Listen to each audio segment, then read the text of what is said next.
Hello students, hope you are doing good and preparing for your board exams. आज हम बात करेंगे बहुत ही simple yet impactful poem dust of snow जो रॉबर्ट फ्रॉस्ट ने लिखी है। रॉबर्ट फ्रॉस्ट की खासियत है कि वो बहुत सिंपल लैंग्वेज यूज़ करते हैं अपनी पोएम्स में।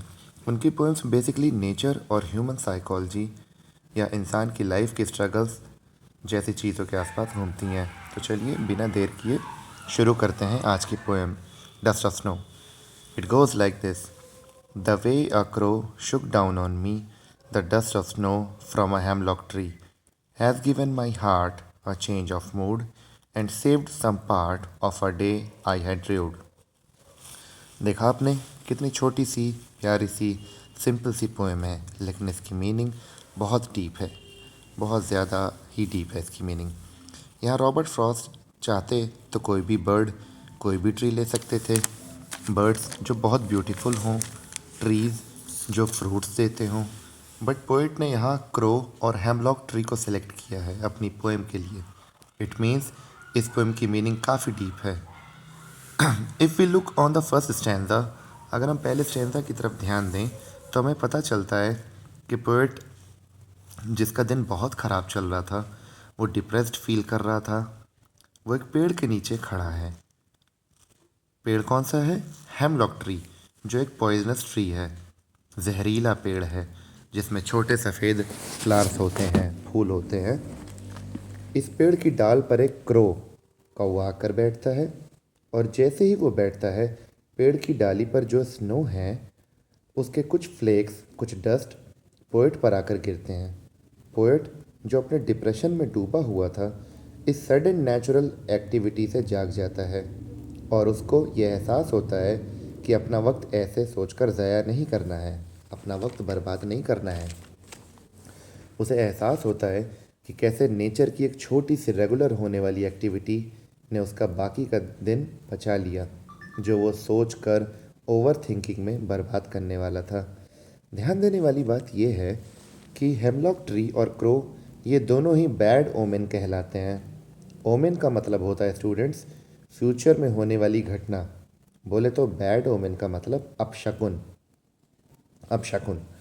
बट रॉबर्ट फ्रॉस्ट यहाँ इसे बैड ओमेन ना मानकर इसे गुड साइन मान रहे हैं, क्योंकि इसी हेमलॉक ट्री के नीचे पोएट आया, कौवे ने उसके ऊपर स्नो डस्ट, स्नो फ्लेक्स गिराई और इसी वजह से उसका दिन बच गया, जो वो ओवर थिंकिंग में वेस्ट करने वाला था। इससे पहले वो अपना टाइम ओवर थिंकिंग में वेस्ट कर चुका था और उसे बहुत रिग्रेट हो रहा था, पर एक क्रो और हेमलॉक ट्री ने उसका दिन फर्दर बर्बाद होने से बचा लिया। आइए अब हम जान लेते हैं कि ये पोएम हमें मैसेज क्या देती है। कई बार हम लाइफ में बहुत डिप्रेस होते हैं, प्रॉब्लम से घिरे होते हैं, लेकिन अक्सर उन्हीं वर्स्ट सिचुएशन में हमें सॉल्यूशंस नज़र आते हैं, जैसे क्रो और हेमलॉक ट्री जिन्हें बैड ओमेन माना जाता है, डेथ का सिंबल माना जाता है, वो पोएट के लिए पॉजिटिविटी का कैटलिस्ट बनकर सामने आते हैं। So we should work for the solutions rather than wasting our time in problems and overthinking. We should find positivity in little things, even in the worst scenario. चलिए बात करते हैं इस पोएम में यूज़ हुई पोएटिक डिवाइस का। सबसे पहली पोएटिक डिवाइस है राइम स्कीम। इस पोएम की राइम स्कीम है ABAB।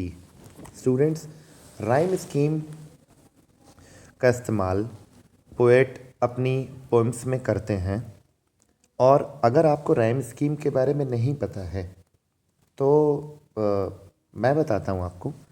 आप अपना फेवरेट सॉन्ग सोच लीजिए, जो भी आपको गाना बॉलीवुड का या हॉलीवुड का, जैसा भी कोई गाना आपको पसंद हो, उस सॉन्ग को आप इमेजिन कीजिए, सोचिए।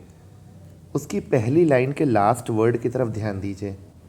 क्या वो दूसरी लाइन के लास्ट वर्ड के साथ राइम में है, एक जैसा साउंड कर रही है? अगर हाँ, तो आपने राइम स्कीम की तरफ एक कदम आगे बढ़ा दिया है। हम लोग इस राइम स्कीम के बारे में और बाकी पोएटिक डिवाइसेस के बारे में फर्दर वीडियो में, किसी और वीडियो में बात करेंगे। अभी हम लोग जान लेते हैं इस पोएम की दूसरी पोएटिक डिवाइस, जो है एलिट्रेशन। एलिट्रेशन का मतलब होता है जब सेम कॉन्सोनेंट साउंड या सेम लेटर आसपास क्लोजली कनेक्टेड वर्ड्स में आए तो उसे एलिट्रेशन बोला जाता है। जैसे इस पोएम में हमें देखने को मिलता है हैज़ और हार्ट, एच लेटर देखने को मिलता है, जो काफ़ी क्लोज हैं, क्लोजली कनेक्टेड वर्ड्स हैं। वैसे ही हमें सेव्ड और सम भी देखने के लिए मिलता है।